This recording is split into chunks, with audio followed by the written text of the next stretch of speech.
Alright mga ropa, dito na tayo sa exciting part. Nag-snow na nga ng malala. Oo, di ba? Ito na yung exciting part mga ropa. Ngayon, dito natin magagamit yung e-bike na to.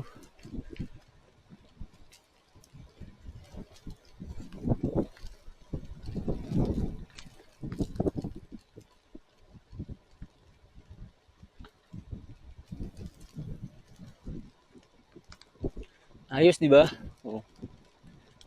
Ganitong nag-i-snow, hirap na mag-bike niyan.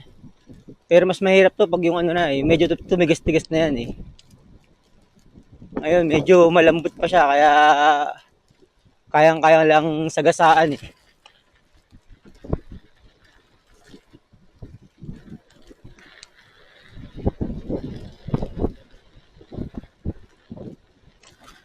Pero alalay lang tayo.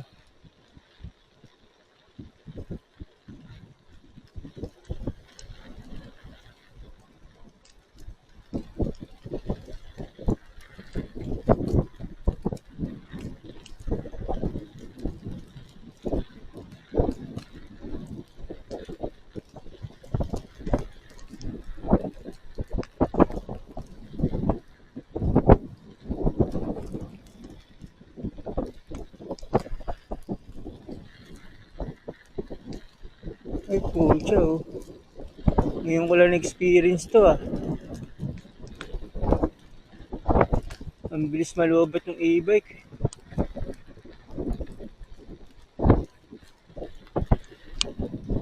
Nag-tuber na lang siya oh. Pero kahapon, full charge to.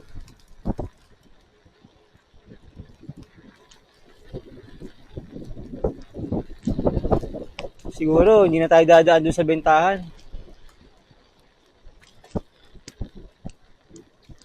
Kasi sa ano pala, sa gasolinahan. Ipagpapaliban muna natin yung gasolinahan ngayon.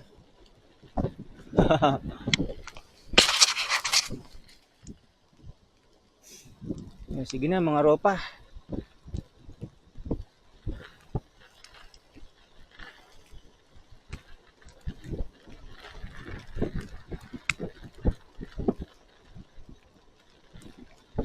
Yun yung kasama ko, naabutan ko pa siya.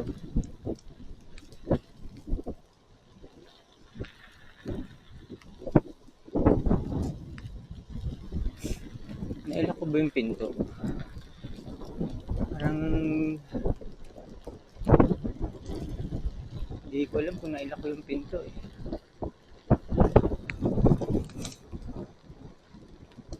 Pero nailak ko yun, ako pa.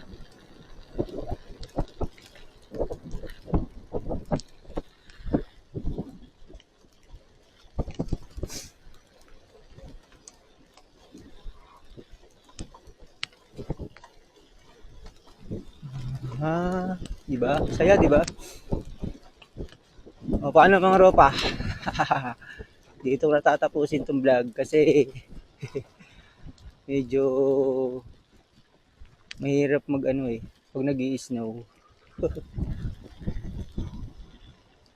Ingat kayo ah. Good morning mga ropa. Pauwi na tayo. Tapos na tayo sa trabaho. Ito mga ropa, naglalakad tayo ngayon. Iniwan ko yung ano ron eh, yung service ko, yung e-bike. Kasi una medyo makapal yung snow. Maliit lang yung gulong niya, medyo parang mahirap din. Pero saka ano siya, electric eh. Alam niyo yun? Ayoko nang isakripisyo kung ayoko na pala ipagsapalaran kung alam ko naman kaya niya. Ang problema ko lang kasi pagdating ko ng bahay, nakaparking lang siya sa labas. So, ang nangyayari, maghapon lang siya sa labas na salo niya yung sobrang lamig na ganito. Kaya napansin ko lang kanina madaling araw nung ginagamit ko na siya, ano siya, bigla siyang nagbuhos agad ng battery. Tapos nung sinerge ko na siya ron sa trabaho, ayaw niya mag-charge. Kaya naisip ko, sabi ko, pagka laging ganun, baka matuluyan eh. Siyempre, sayang din naman, di ba? Kabibili lang natin nun. Madaling araw, pagpasok ko, gamitin ko na lang uli si yung isang bisikleta ko. Magpidal-pidal na lang uli ako, total. Sanay na naman ako sa ganito. Pero okay sana siya kasi talagang ramdam mo yung Pero pagka ganitong snow, mahirap na Saka yung mga ganong e-bike naman hindi naman yung ginawa para sa mga ganitong weather condition, di ba? Share ko lang, SKL ba? Kaya naglalakad tayo ngayon. Hirap no? Pero ayos lang yan. Kasama sa buhay yan, kumbaga kasama sa pagtanda. Di ba? Lakad tayo ngayon. Maganda nga ito mga ropa, exercise din Charot! Wala tayo magagawa pagka alam nyo na. Hindi tayo pinanganak na paldo-paldo Kaya lakad po tayo ngayon. Okay, lang naman mula amin hanggang dito. Naglalaro lang siya sa 2.something kilometers. Mga kulang-kulang 3 kilometers. Hindi naman ganun kalayong lakarin. Pero pag ganito yung weather condition, ay mahirap maglakad. Bagay, naman tayo? Complete gear naman tayo. Ayan di ba? Ayan. Balot na balot tayo, di ba? Ayan.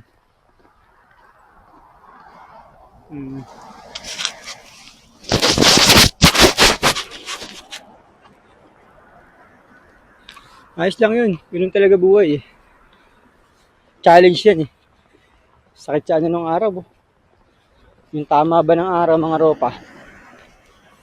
Masyadong mapalag. Para nagki-crystallize yung paningin mo, gawa ng ng mga yelo. Yung sinasabing white Christmas mga ropa. Medyo hindi pa nga ganun kalamig, pero pagtungtong nito ng mga January, February yun, dun talaga yung tindi ng lamig nito. Tapos yung mga yelo na yan, matagal matunaw yan. Ganito sa Canada mga ropa, para kang nasa freezer. Tapos, ang buhay rito pagka ganitong winter, tahimik din. Alam mo yun? Parang kagaya ko. Bahay trabaho lang ako nito. Yan lang ang magiging mundo ko sa loob ng ilang buwan. Wala Yun lang ang rito. Ako sa totoo lang hindi ko trip tong winter na yung ganito, sobrang lamig. Pero wala, nandito tayo, 'di ba? Kaya kailangan nating yan, tanggapin 'yan. Kala ng iba masarap to Sa una lang masarap kasi tingnan mo, makakakita ka ng yelo, talagang alam mo 'yun, ayan Oh. 'Di ba? Sa una lang masarap 'yan. Pag matagal na 'yan, nakakabwisit 'yan.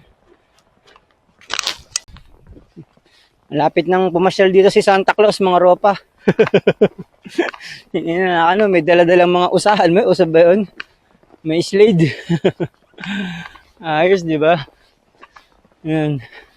Ayos palang katao-tao. Ako lang yung buong buong na naglalakad Madulas Kahit nakapang winter shoes ka Di ba? Kaya paano ka makakapangalakal niyan? Ayun. Naisip ko rin, kaya iniwan ko na lang yung e-bike. Baka masira pa siya Imbis na mas magagamit natin pag summer time yun, di ba? Kaya okay lang din. Ayoko na rin siyang ayoko na rin mag-take the risk na gamitin. Balik pedal-pedal na lang tayo. At least nasubukan ko lang na kaya naman. Kaso nga, iniisip ko electric parts may battery yun, may mga, alam mo yun, yung components ng mga charging niya. Tapos malamig, baka mag-moist di pag nag-moist, mababasa yung loob, wala na. Sira na, di ba? Babay na. Daldal mo, wala naman nagtatanong, kwento ka ng kwento. Pagka may time kayo mga ropa, subscribe naman kayo sa channel ko. Para masaya tayo, di ba? Ayan, pinapasyal ko na nga kayo rito sa Canada. Libre yelo, panghalo-halo. Aray ko. Oops, sumasideline pa. Sisilip pa yung kupal na yan.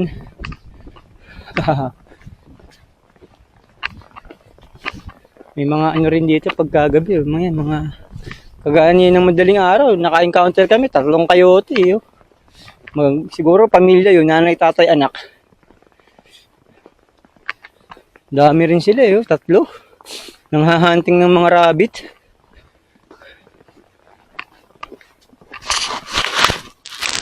Yan nga mga ropa, dito tayo sa paborito kong gasolinahan.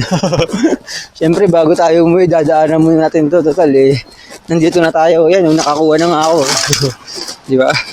Sayang din mga ropa. Kahit dito lang tayo mga lakal, okay na. Hindi na masama, di ba?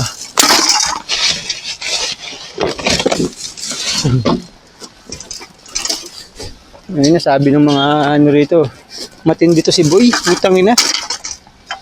Walang patawad. Kumakana pa rin. Sabi ko, ganun talaga buhay.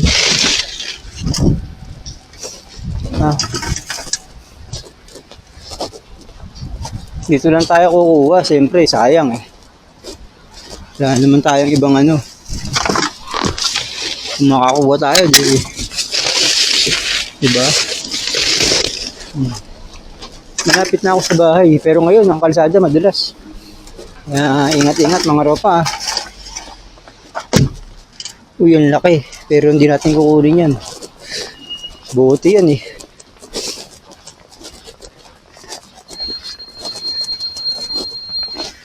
Ang tawagin tayo ngayon si The Walker. Kasi naglalakad lang kaya The Walker.